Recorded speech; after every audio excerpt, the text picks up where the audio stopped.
Imagine you're running a large manufacturing business. Steel, chemicals, autos, the kinds of industries that keep a modern economy moving. You're based in Germany, long known for engineering efficiency and export strength. But it's 2023, and when you step onto the factory floor, something feels off. The issue isn't demand, it isn't labor. The problem is simpler and more damaging.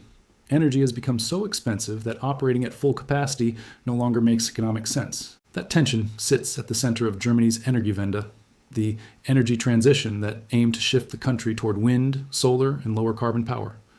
Germany has poured extraordinary sums into this project, often estimated at hundreds of billions of euros, commonly framed as over $500 billion when you include subsidies, grid upgrades, and policy costs.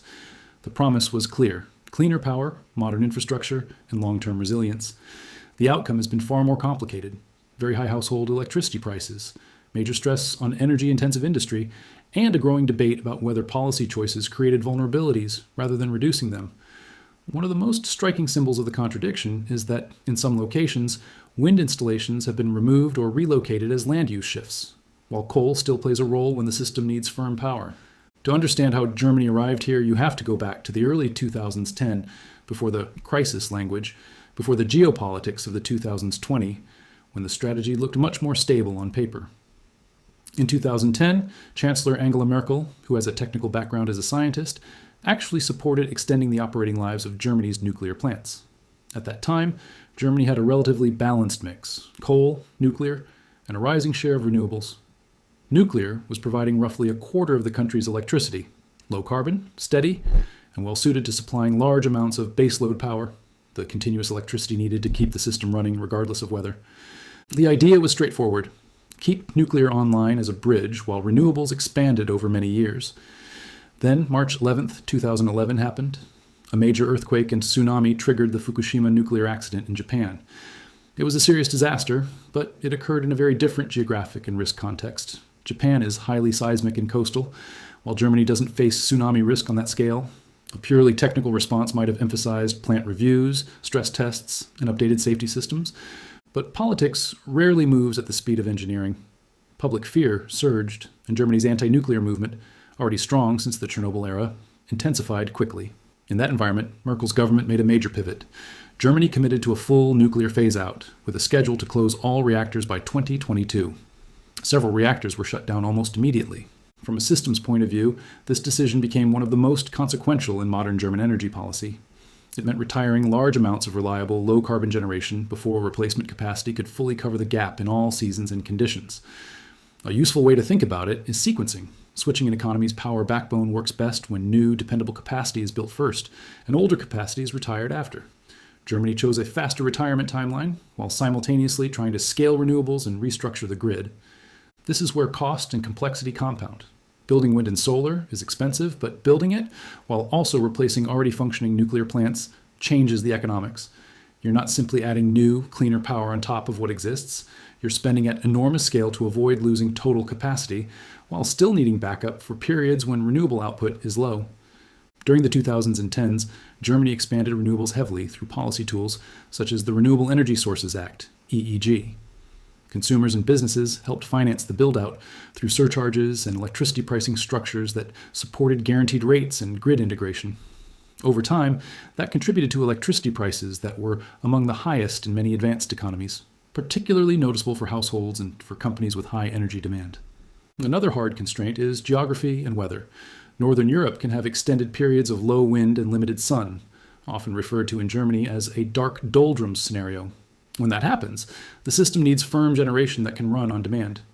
If nuclear is offline, the short-run substitutes tend to be gas and coal. That's why, for a long stretch, emissions reductions were slower than many expected. The system could add renewable capacity, but still rely on fossil generation during low renewable periods, especially lignite coal, which is among the most carbon-intensive fuels. Now layer on the next strategic choice. If renewables are intermittent and nuclear is being phased out, the system needs a flexible bridge, something that can ramp quickly and also support industrial heat. Natural gas fits that role. But Germany doesn't have enough domestic gas production to anchor an industrial model on its own resources. That creates dependency. For decades, Germany operated under a strategy often summarized as change through trade, the belief that deeper commercial interdependence would reduce the risk of conflict and stabilize relations. In energy, that translated into major pipeline infrastructure designed to bring Russian gas directly into Germany, including Nord Stream 1 and the planned Nord Stream 2. By 2021, a very large share of Germany's gas imports came from Russia, commonly cited around 55%. Many of Germany's largest industrial players benefited from that model because stable, affordable gas supported chemical production, metallurgy, and manufacturing competitiveness.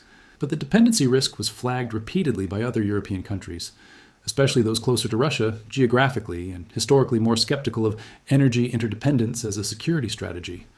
The argument was simple.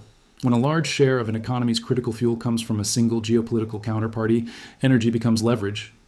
That risk stopped being abstract in February 2022 when Russia invaded Ukraine. Overnight, energy strategy became security strategy. What had looked like a cost-optimized supply chain was suddenly exposed as a vulnerability. And Germany was forced to rethink the entire structure of its transition at the same time it was trying to keep households and industry running. When sanctions tightened, gas flows from Russia were reduced, and the energy relationship Germany had built for decades suddenly stopped looking reliable. The result wasn't a gentle price increase, it was a shock. Gas prices spiked to levels that, for industrial users, felt almost unreal. And this is where the story hits the factory floor again. An energy bill that used to be manageable becomes something that can wipe out margins overnight. If your monthly power and gas costs jump from painful to impossible, you don't get to simply absorb it, and you often can't pass it on either, because your customers can buy similar products from places where energy is cheaper. So the German government moved into emergency mode. Utilities that buy energy and resell it to households and industry were suddenly exposed, especially those locked into contracts that assumed stable pipeline supply. One of the largest rescues was the bailout of Uniper. Tens of billions committed to keep the company from collapsing and to prevent the energy system from freezing up. On top of that came massive public support to cushion households and businesses from the worst of the shock. Because when energy costs surge too fast, it doesn't just hit corporate profits. It hits social stability, household budgets, and political legitimacy. This is where the trap starts to feel structural. Germany had already decided to exit nuclear, which removed a major source of steady domestic power. At the same time, the political mood had shifted against expanding fossil fuel capacity at home, and then the one fossil fuel Germany had leaned on as its bridge, natural gas, became the center of a geopolitical and supply crisis that forced Germany to find alternatives fast. The replacement in practice was LNG, liquefied natural gas shipped in from global markets. But LNG is not the same product as cheap pipeline gas. It comes with extra steps and extra costs: cooling, transport, regasification, and global competition for cargoes. Even if LNG helps keep the system running, it changes the economics of manufacturing. The uncomfortable implication is that the era of Germany's extremely low-cost industrial energy, especially the kind that powered chemicals, steel, and heavy manufacturing, may not return in the same form. And that matters because Made in Germany has never just been about brand prestige. Germany's model is export manufacturing at scale. It doesn't rely on a handful of giant digital platforms to carry the economy. It relies on physical industry, chemicals, machinery, vehicles, industrial equipment, things you can ship, install, and use. If energy becomes a permanent cost disadvantage, Germany's industrial base starts to face a hard choice: shrink, relocate, or redesign itself around a different cost structure. That's what the next phase looks like in real life: deindustrialization pressure. If you want to see the cost of the energy shock, you don't start with consumer bills. You look at places like Ludwigshafen, home to BASF's flagship complex. This site is an industrial ecosystem so large that its energy needs are enormous. For decades, that was the point: turning abundant energy and feedstock into high-value chemicals that the world buys. But by 2023, BASF signaled a major shift. It announced long-term downsizing moves in Europe, including job cuts and capacity reductions, while expanding investment elsewhere, particularly in China, where energy is cheaper and industrial policy is more aligned with scaling heavy industry. And BASF isn't the only one adjusting. Other manufacturers began shifting production or new investment to locations with better energy economics or better subsidies. Some of this gets described politely as structural change, but for workers, towns, and supply chains, it can feel like hollowing out. Those high-wage industrial jobs are the backbone of a broad middle class. When a major plant closes or shrinks, it's not like a retail store moving down the street. The ecosystem around it, suppliers, contractors, training pipelines, weakens too.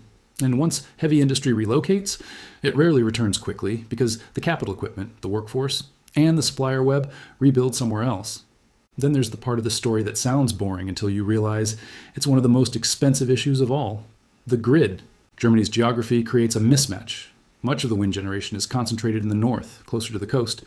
A large share of heavy industry is in the south. To make that system work, Germany needs large-scale, high-voltage transmission lines to move electricity from where it's produced to where it's used. One of the major projects meant to solve this became a symbol of delay. Big north-to-south power corridors, slowed by permitting, lawsuits, and local opposition. Delays create a bizarre outcome. When wind output is high in the north, but the grid can't carry the electricity south fast enough, operators have to balance the system to avoid overloads. That can mean curtailment, telling wind farms to reduce output temporarily. But because of how contracts and compensation mechanisms work, generators may still receive payments even when they're told to shut off for grid stability reasons. This is where consumers feel like they're paying twice, paying into a system designed to expand renewables while also paying for backup generation elsewhere because the clean power can't always get to where it's needed. In 2022, the cost of congestion management and grid redispatch rose sharply into the billions, highlighting that the energy transition isn't only about building turbines and panels, it's also about building the hidden infrastructure that makes variable power usable at scale. And that's why, for many households, the transition became personal. It wasn't an abstract climate goal anymore. It was a monthly bill that rose faster than expectations. Now Germany's leadership faced another reality. Electricity is only part of emissions. A huge portion comes from heating, especially buildings, so the next policy push was aimed at households directly. By 2023, the government wanted a visible decarbonization win, and heating became the target. The result was a major proposal often framed around a new heating law, rules designed to shift homes away from new oil and gas boilers and toward lower carbon systems, such as heat pumps. And this is where the political pressure cooker really started to hiss, because once policy moves from power plants and industry into private basements, it stops being a national strategy and becomes a kitchen table issue. Now we get to the solution Germany tried to push next, heat pumps. To be clear, heat pumps are genuinely impressive. They're basically air conditioners running in reverse, moving heat instead of generating it. So in the right home, they can deliver far more heat energy than the electricity they consume. That efficiency is real. The problem isn't the technology, the problem is the building stock. Because a heat pump performs best in modern homes, tight insulation, good windows, low temperature underfloor heating. And a huge share of German housing is the opposite. Older, drafty, built solid, but not designed for low temperature heating systems. In many 1950s to 1970s houses, making a heat pump work properly isn't a simple appliance swap. It can mean upgrading radiators, adding insulation, replacing windows, reworking piping, sometimes even tearing up floors, and suddenly you're not buying a heater, you're funding a mini renovation. That's why the cost can be shocking. Depending on the home, owners can be staring at a bill in the tens of thousands, often something like $20,000 to $50,000 when you add installation plus the efficiency upgrades needed for the system to actually deliver. Yes, subsidies exist, but the rollout was politically toxic. It didn't feel like a helpful incentive. It felt like a forced bill arriving in people's living rooms. And that's where the messaging became the disaster. The public didn't hear, here's a pathway and support to modernize heating. Many heard, replace your boiler or else. For a pensioner living in a paid-off home, being told they might need a loan just to keep their house warm didn't sound like climate leadership. It sounded like punishment for not being rich. The backlash was immediate and intense. Tabloids turned it into a symbol, branding it as a kind of heating hammer, a blunt force mandate hitting ordinary households first. Politically, the impact was brutal. Approval for the policy and its main champions dropped, while parties promising to protect people's existing boilers surged by offering a simple message: we won't touch your heating. It got so heated that the government was forced to retreat. Deadlines were softened, exemptions multiplied, and the law was diluted into something far less aggressive than originally intended. But by then the damage was already done, because the market reaction flipped in the worst possible direction. Instead of encouraging a smooth transition, the confusion and fear triggered a rush to install brand new gas boilers before any future restrictions could bite. Households essentially locked in fossil heating for another cycle, 15, 20 years, because they wanted certainty and control more than they wanted a policy promise. And for the heat pump industry, which had ramped up to meet expected demand, sales ended up falling sharply as people froze decisions or rushed into the old option while it was still available. In other words, a policy meant to accelerate decarbonization created a stampede toward the thing it was trying to replace. It was a case study in how mandates can backfire when the household economics don't match the political timeline. Then comes the part Germany's leaders point to as proof the transition is working: emissions. Yes, emissions did fall, and Germany hit climate targets on paper, especially in 2023 when CO2 output reached its lowest level in decades. But the uncomfortable question is why that happened. Was it because wind and solar suddenly replaced everything? Was it because heat pumps spread across the country overnight? Not really. A big part of the emissions drop came from reduced industrial output. When energy becomes expensive enough, energy-intensive factories don't just optimize, they cut production, pause lines, or relocate. And when chemical plants, steel production, paper mills, and heavy manufacturing slow down, emissions fall automatically. That isn't a technological victory. It's a demand collapse. So yes, the numbers look better, but the mechanism is ugly. It's like celebrating weight loss caused by losing muscle and strength instead of getting healthier. The headline improves while the underlying body gets weaker. This critique isn't hypothetical. Even watchdogs and auditors have warned that falling emissions driven by industrial shutdown isn't a sustainable path. It's a recession-shaped reduction, not a resilient energy system delivering low-carbon growth. And it gets more awkward when Germany is compared with its neighbors. France kept nuclear as its backbone, which makes its power sector far cleaner in carbon intensity terms. Germany, after shutting nuclear, often runs a dirtier mix, especially when the weather doesn't cooperate and backup generation kicks in. So you get a paradox. Germany positions itself as a climate leader, but its grid can be significantly more carbon intensive than a nuclear-heavy neighbor. That means even the same green choice, like charging an electric car, can have a very different emissions footprint depending on where the electricity comes from. Which brings us to the late 2025 reality check. Germany's economy has been stuck in low gear. Growth has been weak, and the industrial model that powered decades of prosperity, cheap energy in, high-value exports out, has been badly damaged. Politically, the country is more fractured. Industrial giants are reconsidering where they invest next.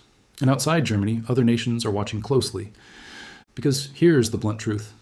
Developing economies aren't using Germany as a blueprint. Countries that still need to grow fast are prioritizing reliability and cost. They're building the generation that works. Coal, gas, hydro, and yes, in some places, nuclear. Because they can't afford an energy system that depends heavily on perfect weather, plus perfect infrastructure, plus perfect politics. Germany wanted to be a global model. In a way, it succeeded, just not in the way it hoped. It became the clearest demonstration that you can't run a large industrial economy on intermittent power alone unless you already have dependable, scalable backup in place. If you remove stable baseload before the replacement is truly ready, you don't transition, you fall. Is there a way out? Possibly, but it's not easy.